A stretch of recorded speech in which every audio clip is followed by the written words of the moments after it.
Yo, what's going on, Dragon Ballers? Welcome back to another video. Today we are getting started with set 17 reveals, and we'll be talking about the red Goku GT / spaceship archetype coming out in the new set. This is really cool because anytime you see a new archetype that is the same color and revolves around a set of characters that's already been done in the Dragon Ball Super card game, you're always looking for synergies between the new stuff and the old stuff. So a lot of this will actually have synergy with some older Goku GT stuff from Red back in the day. So if you're new here, make sure to subscribe, hit that bell so you don't miss a video. And if you guys want to help support the channel, many ways to do so down in the description. But today, if you want to buy or pre-order and the cards talk about in today's video, feel free to use my link in the description to TCG Player. Really does help out a lot. Anyways, let's get started.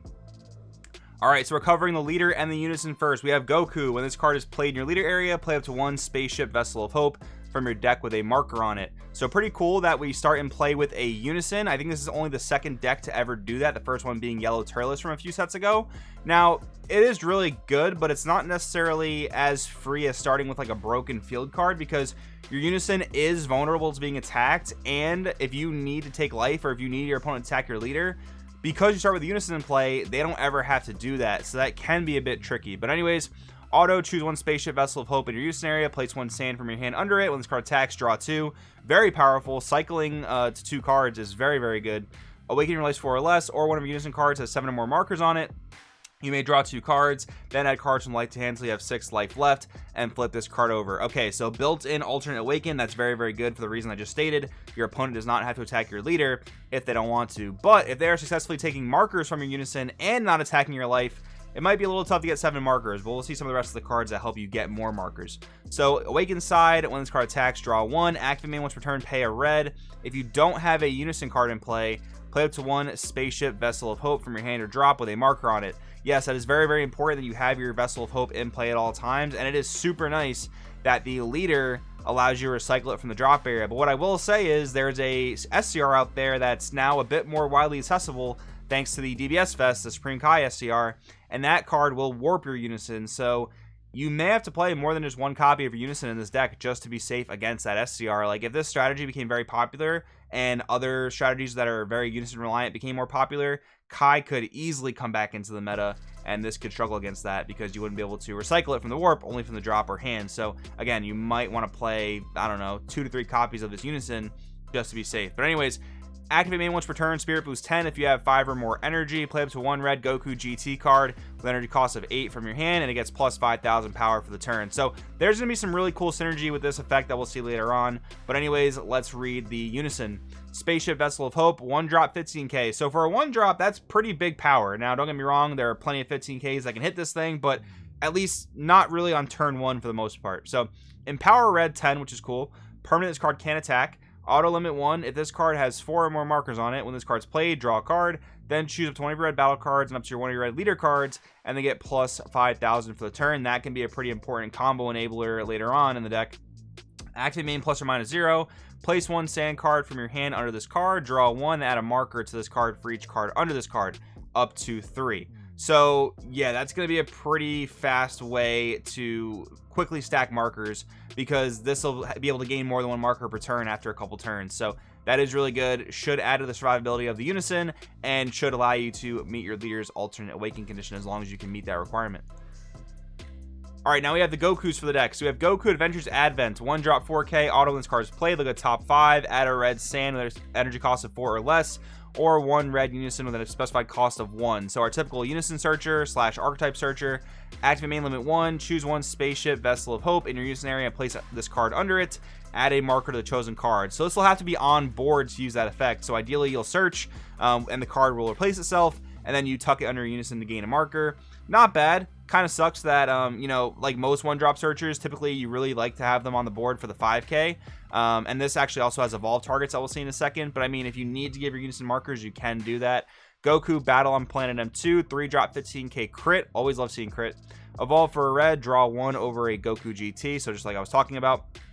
Auto limit 1, choose a Spaceship Vessel in your unison area and place 1 sand card from your hand under it. When this card's played, draw a card and add a marker to the chosen card. Great effect there. Getting a marker for free, cycling a card, putting more things under your unison, excellent. Activate main, limit 1 for a red. If you have 2 or more energy, play this card from under a unison card. So this is going to be a very, very common theme that we'll see. There are many effects that let you play your battle cards from your unison, which is very thematic because it's a spaceship. You play battle cards from your spaceship. That's very, very cool. Yeah, so far, liking these cards a lot. SS Goku, Soaring Through Space, 4-drop 20k, evolve for 2 over a Goku GT. Auto, when this card's played, choose one of your opponent's battle cards, gives minus 20 for the turn. Good removal there.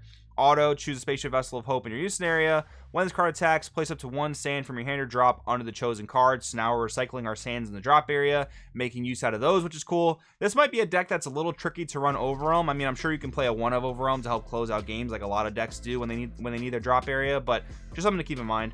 Auto limit 1, if you have 3 or more energy, play this card from under a unison card. Okay, so this is looking similar to U7 Goku in the sense that most of your threats cost 1 energy, and there's a big boss monster that you can play for more than 1 energy. So very similar thematically there, where both decks have very strong and cheap 1-drop threats and a good boss monster that we'll see a little bit later. So very, very similar. The one main difference as far as like strong red decks in the current meta go is King Piccolo, where you have a lot of strong plays that are actually free. The quality of battle card might not be as good as this or U7 Goku, but I mean, when they're free, they're always going to be really strong, right? So definitely something to keep in mind if you're looking at playing red going forward, you know, without considering a ban list of any sort. All right, now some Trunks cards. We have a 1-drop Trunks Adventures Advent. 1-drop when it's played, draw a card.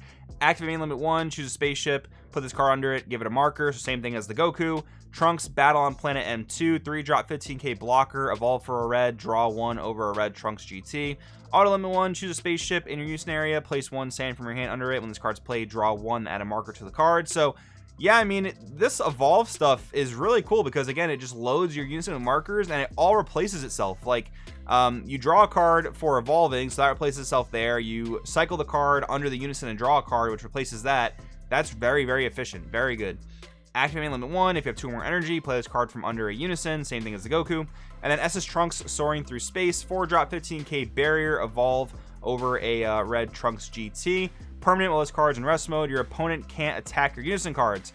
That's really cool. I'm very, very big fan of a Deadly Defender for unisons. That's nice. When this card's played, choose one of your opponent's battle cards, gets minus 10 for the turn. Activate main limit 1 for a red.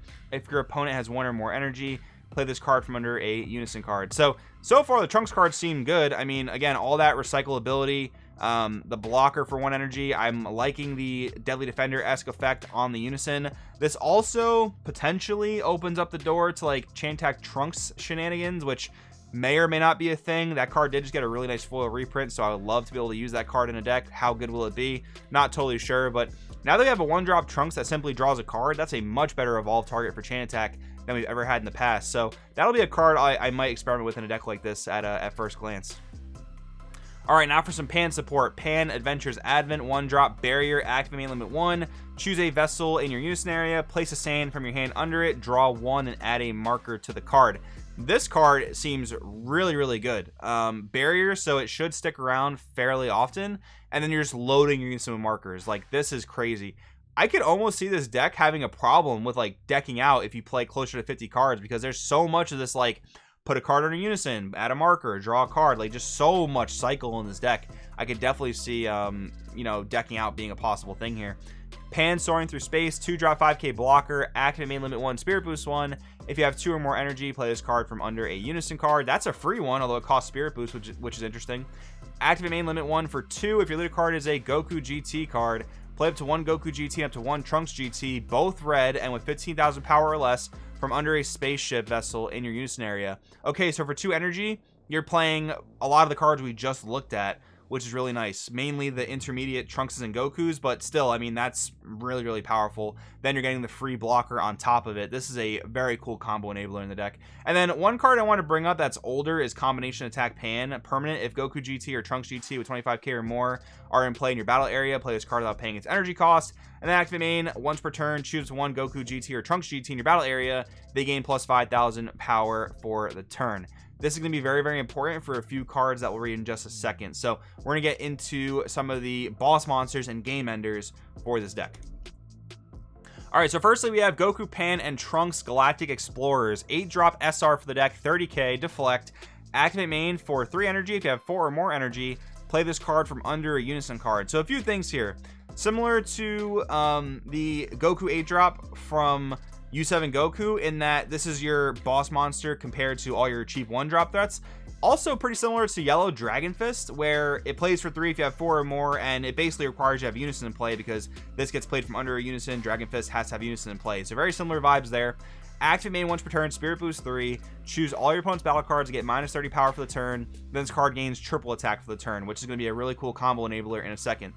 Activate main limit 1, choose one of your red Unison cards with 10,000 power or more, and place this card under it from your hand or battle area, add a marker to the chosen card. So this one goes under the Unison, doesn't actually replace itself, but that's okay, because you'll probably just do this the turn that you're ready to play the card, right? You'll just activate limit 1, place it from your hand under Unison, then pay 3 to play it from your Unison, right? So that's not too bad there.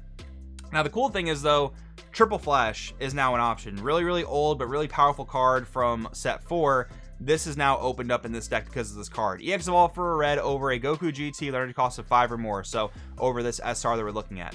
Deflect, Triple Strike. When you play this card, draw 2 cards, and you cannot activate EX Evolve for the duration of the turn, which is fine because there's not much EX Evolve in the deck. There's actually a lot of regular Evolve, but still, I mean, this will probably take up most of the energy for that turn anyway. So permanent, this card's power is 40,000 or more. Your opponent may not activate counters during battles where this card is attacking. Very strong effect, although of course it's very susceptible to counterplay nowadays. Counterplay is much more prevalent now than it was back then when this card came out. But anyways, what's cool is you can swing with this card twice, the SR on the left rather, because it has triple attack. So swing once, restand, swing twice, restand. Now pay a red, EX Evolve, and a Triple Flash. The thing is, though, you have to have cards that boost this guy's power. So we just looked at combination attack Pan. There's another 1-drop Pan that I think does it when you play it. The Unison can also do it if you play it via its Empower skill. So there are ways to boost this up. It's not necessarily as given to you as maybe previous archetypes have had, but if you're looking to enable this combo, combination attack Pan and some other boosters might be pretty important for this combo to work. Now finally wrapping up with some extra cards, but firstly I want to talk about Hyper Evolution SS4 Goku, a SCR from set 3 that's also playable in this deck thanks to the leader's Spirit Boost 10 ability, as well as the ability to just EX Evolve it if you want to. So 8-drop 40k, EX Evolve for a red, place 2 cards from hand in the drop over a red Goku GT with a cost of 6 or more. Ultimate, auto, when this card attacks, gains plus 5k for the turn. Then if this card's power is 60k or more, it deals 1 damage to your opponent's life. So again, how are we boosting this up? Maybe combination attack Pan, maybe the leader, maybe the Unison, but you do have to figure ways to boost this guy's power to start burning your opponent. Activate main, place 2 red cards from hand in the drop, switch card to active mode. So you can get continual swings as long as you have cards to pitch, and then eventually just burn your opponent out of all their life, which is a combo that people made work back in the day. Now it might be just a little bit easier, but also tougher at the same time, because again, counterplays exist that can interrupt this guy. But what is really cool actually is that if you're playing against yellow, for example, they rest this card and you just restand it for 2 cards, right? So it's not necessarily dead in the yellow matchup, which I do really like. All right, so now for the extra cards, setting forth to space, 1-drop, activate main, choose 1 Vessel of Hope in your Unison area, draw a card, add a marker to the card, then place up to 1 red sand from your deck under the chosen card and shuffle your deck. Okay, so all those sands that play under your Unison, now we just deck search them, we replace this card. Man, I mean, the only downside of this card is that it's an extra card, right? So, I mean, are you playing 4 copies? I could totally see it. Maybe 3, again, only because it's an extra card. But I mean, as far as turn 1 plays go, this is pretty great. Clash on Planet M2, activate main, choose 1 of your red battle cards, choose 1. The chosen card can attack battle cards in active mode, or choose 1 of your opponent's battle cards and it gets minus X power for the turn, where X is the power of the card chosen for this skill's skill cost. Okay, so that second effect is very confusing. I've seen a lot of people tripped up on it. From what it says to me is that you just choose a battle card and you minus it by exactly how much power it has. So it's basically a 1-drop removal that I guess gets around like indestructible mostly. That's the main thing you can use this for. But of course, it's just removal on any battle card outside of that. But yeah, I mean, overall, guys, every card we read for this archetype seems solid. I like it. This deck is probably going to be very good. I mean, red's really strong right now. Any generic hits to red don't necessarily mean that this is going to be any worse when it's released. Yeah, this deck seems strong, guys. I want to know what you guys think in the comments below. Thanks for watching. I'll see you guys in the next video.